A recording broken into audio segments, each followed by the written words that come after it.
Masyarakat Sulut Pro Demokrasi sengaja mengundang teman-teman terkait dengan surat yang kami sampaikan ke Intelkam Polda Sulut pada hari Senin kemarin, dan berkaitan juga dengan penundaan aksi unjuk rasa kami hari ini.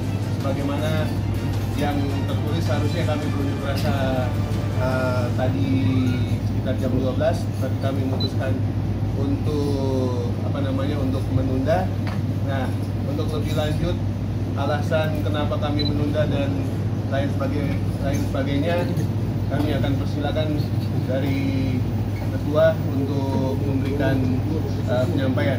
Dipersilakan buat sasarannya. Selamat siang saudara-saudara sekalian, rekan-rekan pers yang saya hormati.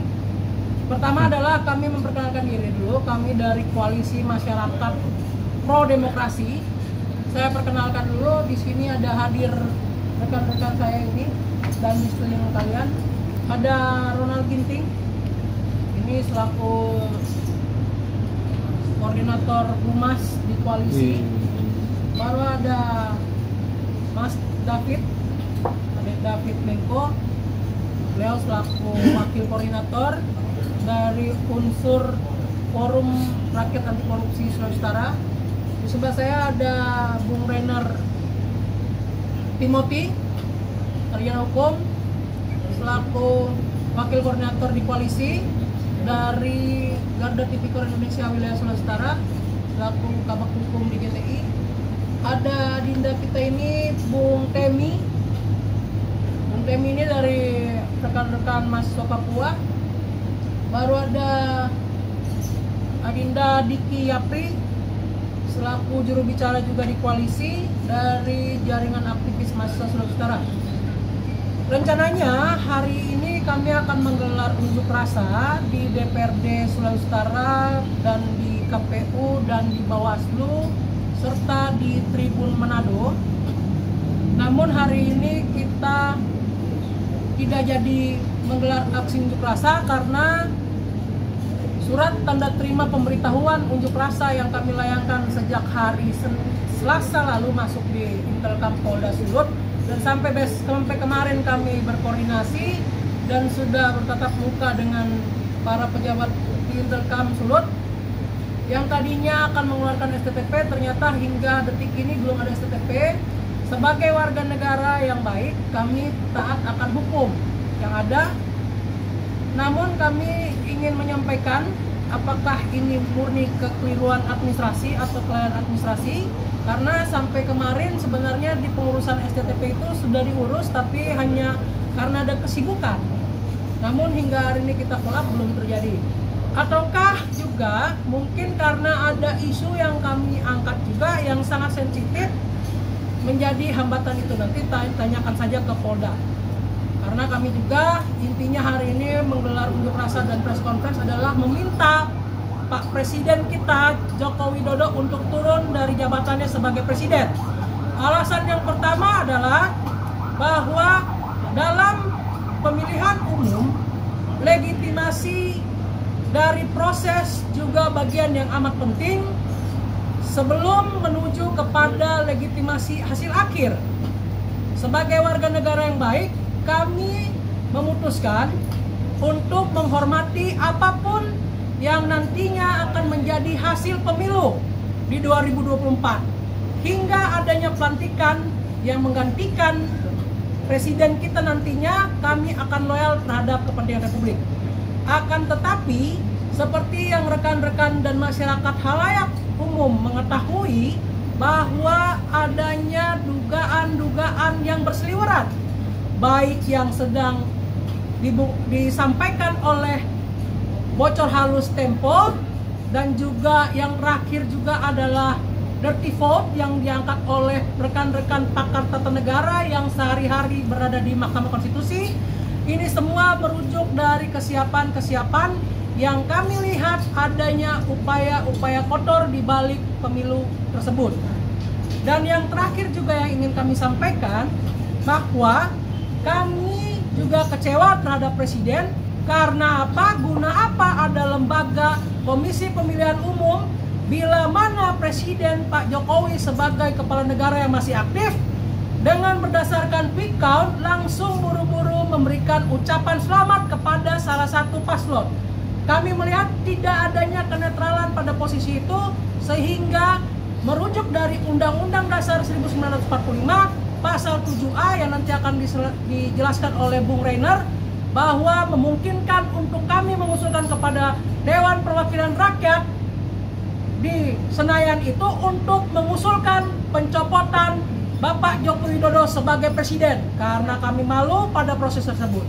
Dan ini ada saudara Temi yang dimana ada ribuan mahasiswa dari Papua yang sedang di kota studi asal Sulawesi Utara yang kemarin tidak bisa menyalurkan hak politik mereka sebagai warga negara bagian dari peserta atau daftar pemilih tetap.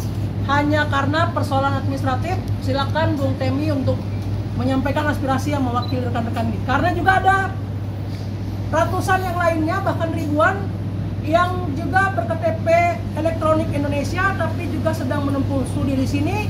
Kemarin tidak bisa sama sekali memberikan hak suaranya di TPS-TPS. Silakan Bung Temi, kesempatan dipersilakan.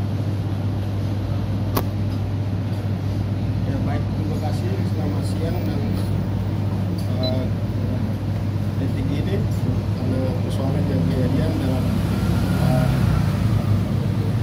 tempat yang titik yang ke hari puncaknya, maka kami tidak ada yang melakukan kemarin akad. Sebenarnya kita hak bersama karena demokrasi itu akad bersama sesuai Undang-Undang 1945 dan Pasal 7H itu ada. Terus sampai seterusnya, tapi kemarin kami tidak dilakukan, maka itu persoalan besar. Maka kita hari ini hanya beberapa poin bisa disampaikan. Terima kasih. Katakan presiden yang secara nyata berdasarkan etika berbangsa itu sangat tidak layak. Seperti yang kita ketahui bahwa ada justifikasi oleh presiden yang mengatakan bahwa presiden boleh berkampanye, presiden boleh memihak dengan mengutip pasal juga. Menurut kami itu adalah sangat tidak etis.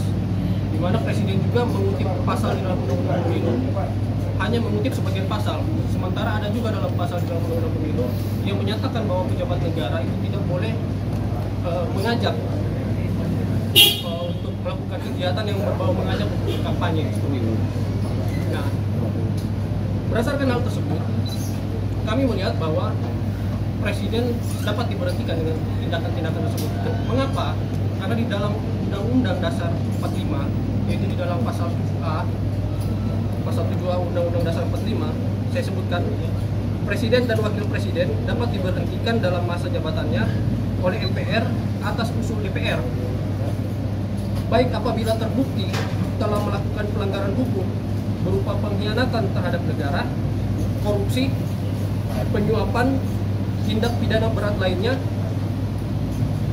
maupun atau perbuatan tercela, maupun tidak lagi memenuhi syarat sebagai presiden. Nah, bahwa kekacauan demokrasi ini dapat kita lihat bahwa telah turunnya civitas akademik dari beberapa universitas yang ada di Indonesia, ditambah lagi dengan demo-demo mahasiswa yang kita sering lihat pemberitaannya. Hal ini disebabkan oleh tindakan daripada presiden tersebut.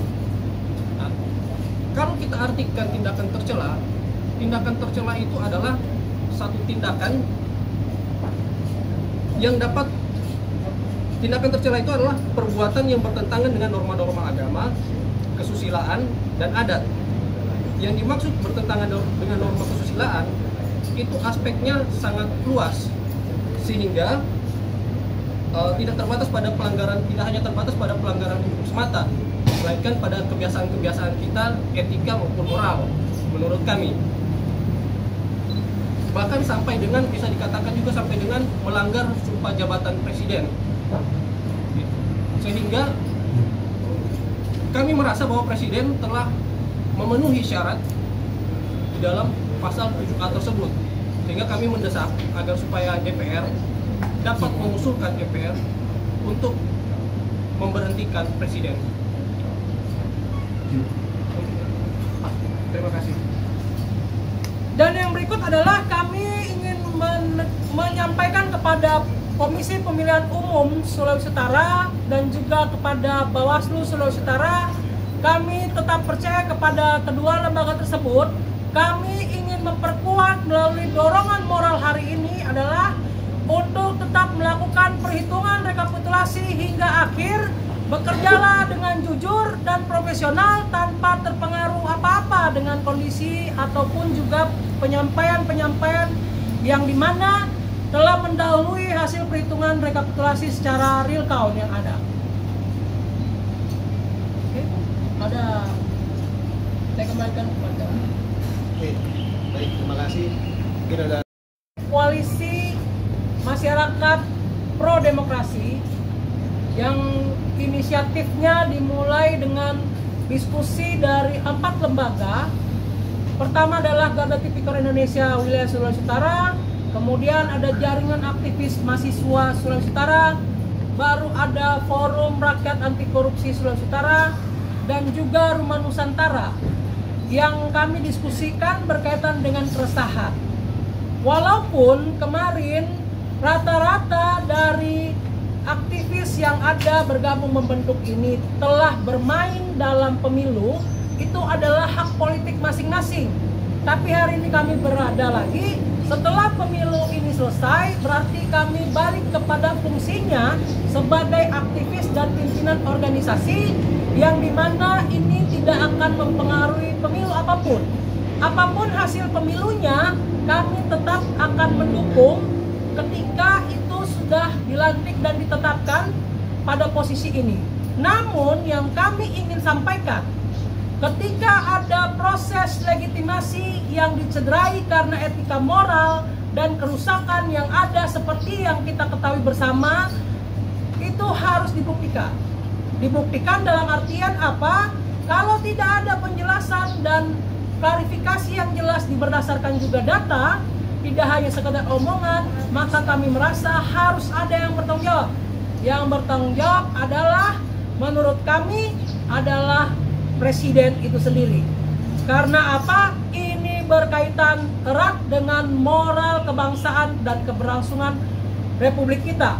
Jangan karena kekuasaan semata-mata menggunakan alat-alat yang tidak sebagaimana mestinya, seperti yang diungkapkan oleh Tempo melalui programnya Bocor Alus.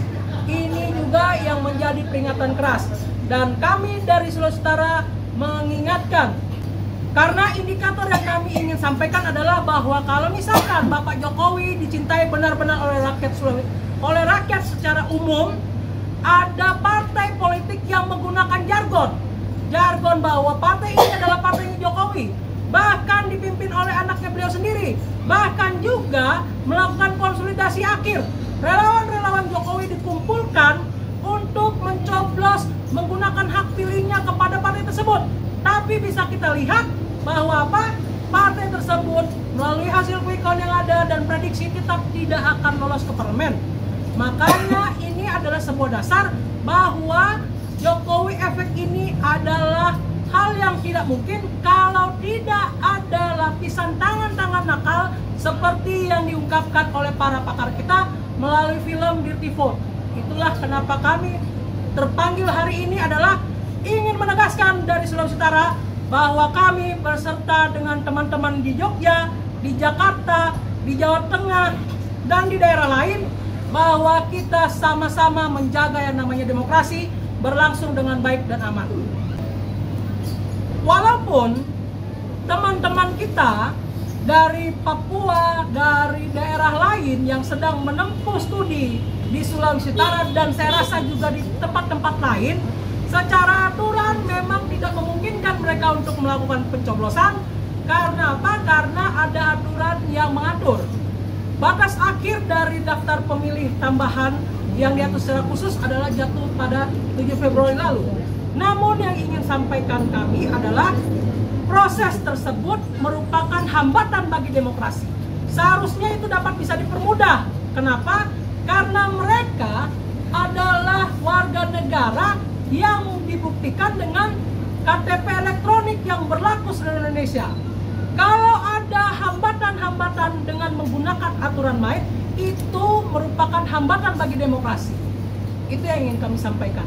Penyampaian ini selain kepada media massa, kami juga menulis surat kepada Kepresidenan melalui kantor staf Kepresidenan, dan kami juga menyurati kepada lembaga DPR RI tentang pengusulan kami, dorongan kami kepada wakil-wakil rakyat kita di Senayan untuk mengkaji kerusakan moral ini adalah bagian bukti nyata.